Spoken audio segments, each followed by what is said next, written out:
Hej, kære 9. B. Nu skal I bare høre.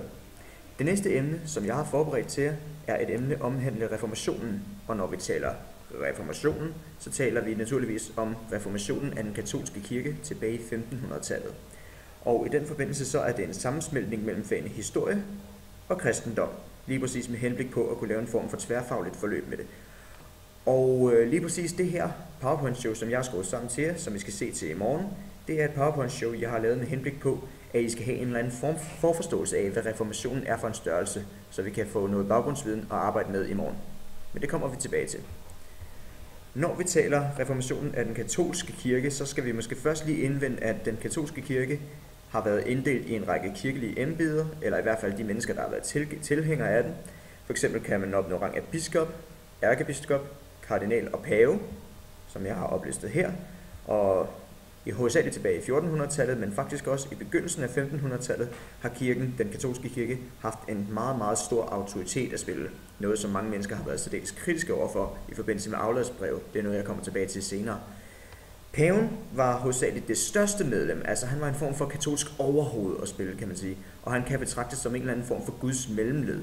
Og det er lige præcis det med at have den mellemled, som gjorde, at den tyske munk Martin Luther stillede sig særdeles kritisk over for den måde, den katolske kirke valgte at køre tingene på. Det kommer jeg også tilbage til senere.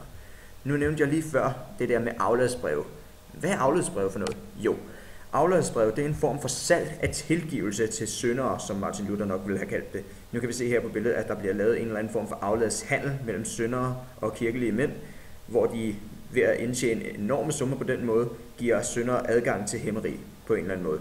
Syndere købte med andre ord indgang til paradis verden over. Og som jeg har listet her, så gik pengene hovedsageligt til bebyggelse af større og mægtigere kirker over hele verden.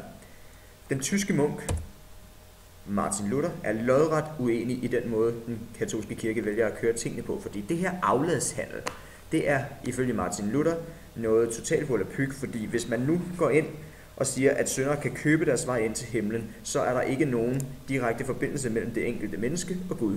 Hans tese er derfor hovedsageligt, at det kun er det enkelte menneske, der kan opnå frelse ved at gøre gode gerninger og gøre dem frem for alt at tro, og ikke bare fordi, at så kan jeg komme i himlen. Han stiller sig altså særdeles kritisk over for det, der vil sige at være afladshandel, som vi snakkede om før. I 1517, som er et meget markant år i reformationens periode, der opstiller Martin Luther 95 teser på Wittenberg Domkirkes dør, hvor han stiller sig kritisk over for afladshandlen.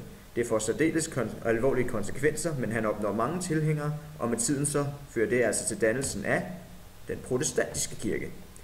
Nu har jeg oplistet her, at den protestantiske kirke hovedsageligt har været karakteriseret ved, at der ingen billeder har været på væggene. Folk skulle ikke distraheres, men lytte til Guds ord. Prædiker foregik på dansk, så alle kunne følge med.